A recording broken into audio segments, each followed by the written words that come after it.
Thank you, Mr. Speaker. To the nominee, when Jubilee came into power in 2013, they marketed their last mile connectivity very, very well. In fact, citizens were of the opinion that they would all be connected within like a month or so. And so that has brought a lot of pressure on members of parliament, because whenever people are not connected, they have this belief that the member of parliament is seeking to only power some areas in their constituencies and not others. I would like you to, from your opinion, having of course studied the situation, to tell us what will you do to ensure that this pressure is taken out of members of parliament, because members, the public thinks it's our issue. Now, the other issue is an issue of public confidence, Honorable Wandayi, in that office, and considering that you have been also with us in the minority, and I'm saying this because you know what Kenyans out there have said, and it will be important for you to address them from this point. What can you tell those Kenyans that believe that you took advantage of the young Kenyan demonstrators, some of whom who died while they were demonstrating, so that you could negotiate your way into government?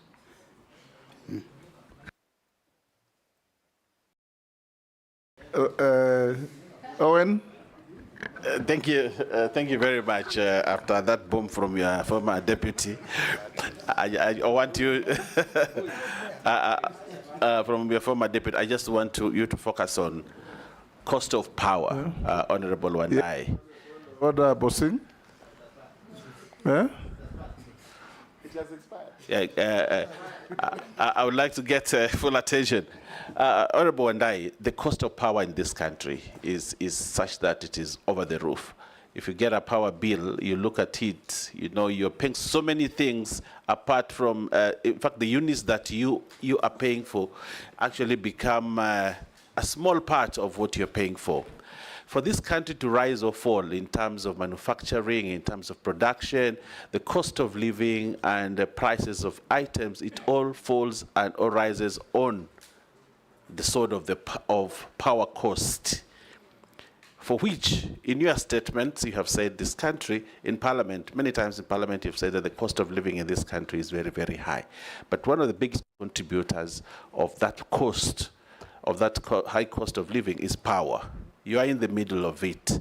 Apart from thinking about reticulation of power, apart from thinking about all these other things, you have a big elephant in the room.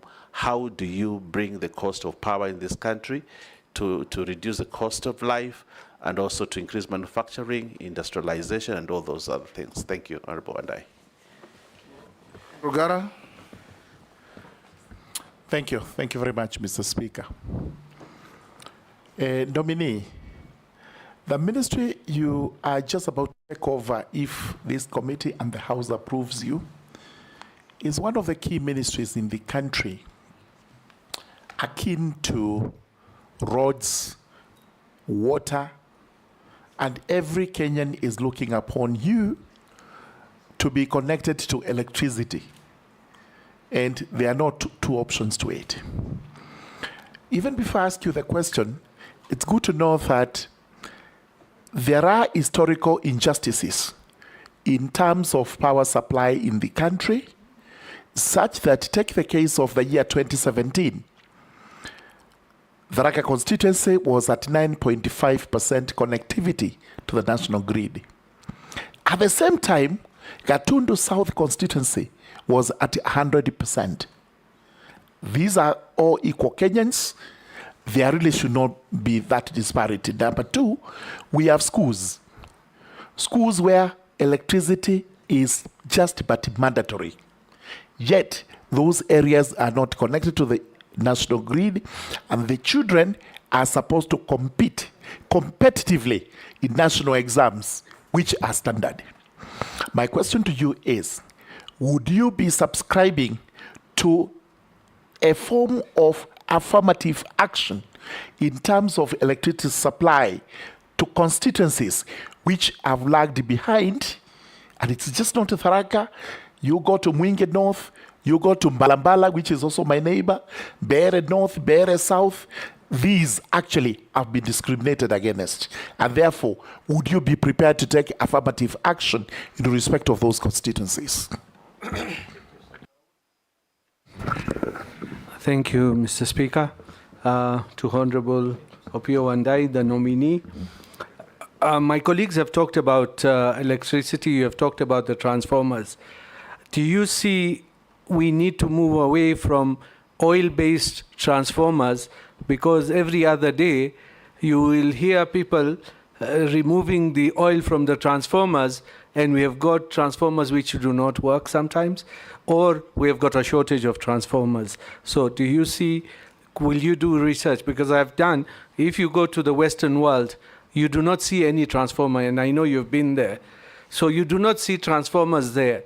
Do you think we can have KPLC having a company where it will be having fiber optic? I know they are doing it right now, but because of the ICT of this government, to deliver fiber optic to each and every place, because it's a vast network, as you have spoken about it. The last one is about the Kenya Pipeline Refinery. Your predecessor, if you are confirmed, who was here, Davis Chirchir, he said they were looking at it once the oil, which Honorable Posing has talked about, the Tolo oil and all that, once it's done. But I believe if that refinery was there, we could even get cheaper fuel and refine it the way it used to be. So do you think it is possible under your watch if you are confirmed? Thank you. Okay, thank you very much, Honorables. You can answer those. Honorable Speaker. Yes, indeed it is true. That is, with respect to Honorable Mbui's question, that members of parliament are facing serious pressure from the public on the matter of last mile connectivity in the respective constituencies. Because again, it has been taken for granted that this is the work of the MPs, okay? Which they have been doing, of course, very diligently in collaboration with the REREC. Honorable Speaker, what we need to do, in my view, is to properly resource REREC. Properly resource REREC as we work on the efficiencies for this rural electrification to be fast-tracked. As we speak, the data I have is that we are at about 76% penetration. That, of course, is theoretical.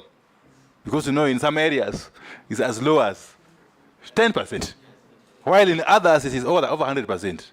Yes. So I'm very much alive to that fact. In fact, we need also to bring on board counties, county governments.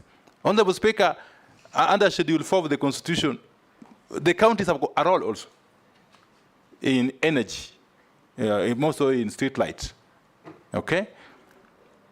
What has happened in the past is that REREC has been able to build street lights, which street lights go off soon after they are commissioned for lack of payment of bills and maintenance, which they presume is the mandate of the counties, Honorable Speaker.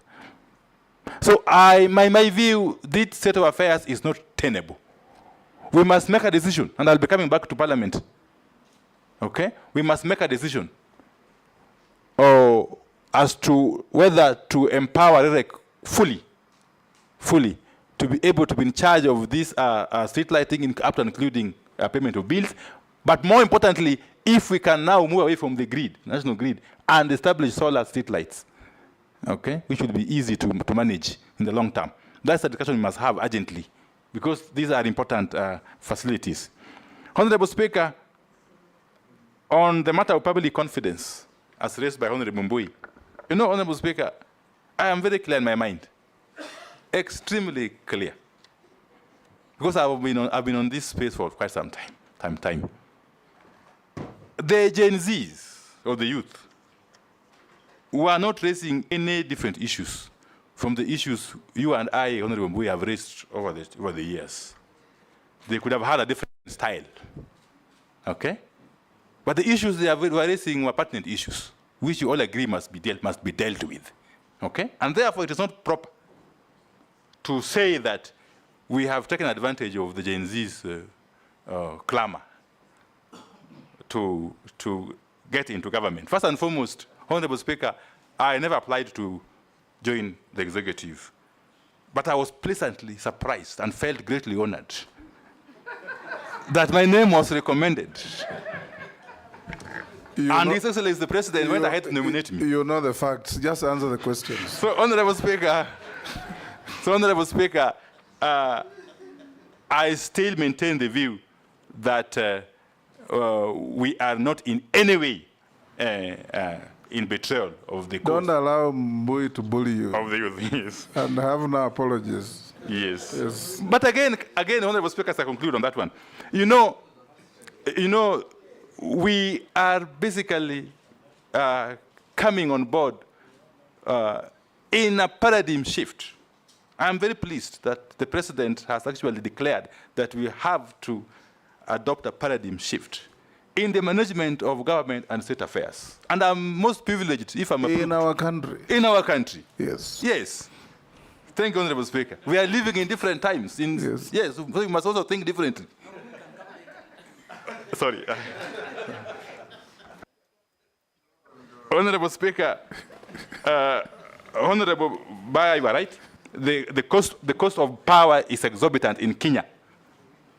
Even if you compare ourselves to our neighboring countries, especially Ethiopia and even Uganda, really. But part of the reason why our cost of power is too high, is the exorbitant amount of commercial and technical losses that Kenya Power, especially in KAZI, Kenya Power loses up to 23% of the power it buys from the generators. Okay? In other words, it doesn't sell. Almost 23% of the power it buys from the generators. Inefficiency and recklessness. Yes, there are many factors. You must assure the country that this will stop. This is going to be managed. I can't say it will stop, Honorable Speaker, because in any scientific process, there can be losses. But they have to be reasonable losses, Honorable Speaker. Yes. So we are going to work closely with the KPLC, and I'm happy, Honorable Speaker, by the work the KPLC management is doing currently. As a matter of fact, I'm privy to the information that they have done some turnaround. I'm not allowed by the rules of the CMA to get into details. But they have done some turnaround, and they may post some good figures in the coming... Don't be prejudiced by briefs you have received. You'll get there and learn. Thank you, Honorable Speaker. I'm just being optimistic. Yes. And giving the country hope. To borrow your words. Yes. Okay. Continue. Honorable Speaker, let me dash to the question, by Honorable Dawood. Murugara. Murugara first. Murugara, yes. Honorable Speaker, it is true, there have been historical injustices. Okay? And we must work together in terms of addressing these injustices or these imbalances. We must correct them. That's systematically. But I must also throw a challenge to my colleagues in the National Assembly, because I'm aware that this lopsided allocation of resources, especially on energy and electricity, is also coming from us in Parliament at the budget time. The agencies, the ministries, are receiving printed estimates with figures which they cannot change, they can't touch, which figures are scary, Honorable Speaker. You find one constituency being allocated upwards of 400 million Kenya shillings, while another one is getting a paltry 10 million Kenya shillings in the same financial year. So we must also actually do some introspection as a House to help us in the ministry, if and when I am approved, to deal with this issue. You know, once you bring printed estimates, the ministry, the agencies have got no leg room. They have no room to maneuver. Okay? So these imbalances, these injustices may continue as we watch, Honorable Speaker. There is also the issue of solars for schools. There is currently a very robust project being undertaken by REREC, the solar for schools. We want to follow through this project to ensure that at least every school in this country is able to benefit. Point of order. No. Point of order. George? Me. Point of order. Solar has been tried from time immemorial. It works only for 1 month, 2 months, it just dies. And those schools will remain in the books of KPLC or whoever that they are connected through solar when actually it is not working.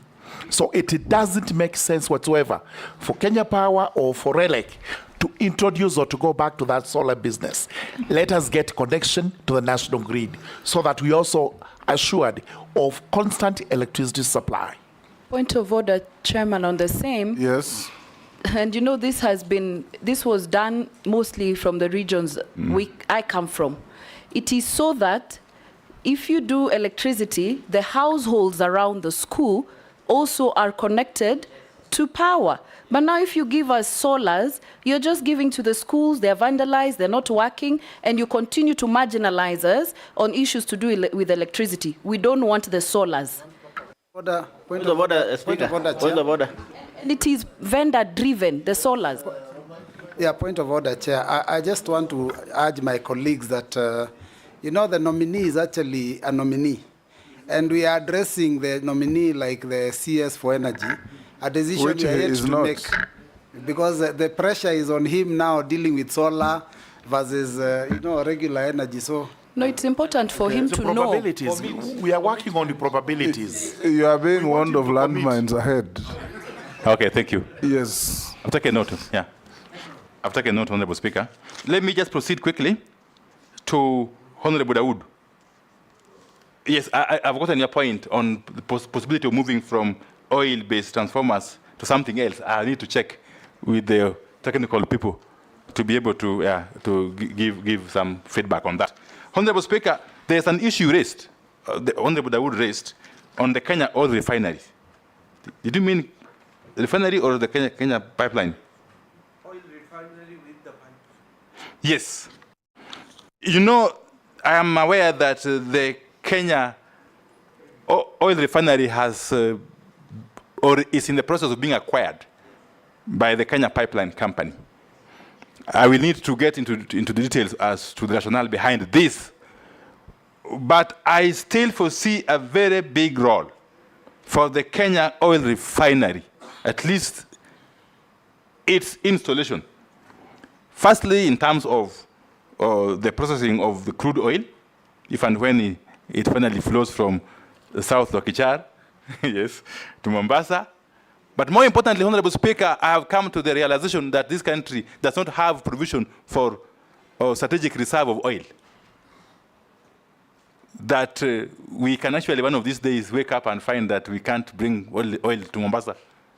And then after some few days or weeks, we are ground to a halt as a country. So I think this facility in Mombasa can still be useful in future, once we work on the strategic oil for the country that can last for at least 90 days. That's the best practice universally, Honorable Speaker. Thank you. You have not answered if KPLC can do the fiber accompany. Would Yes. it be possible or not? I will also pursue this. Yes.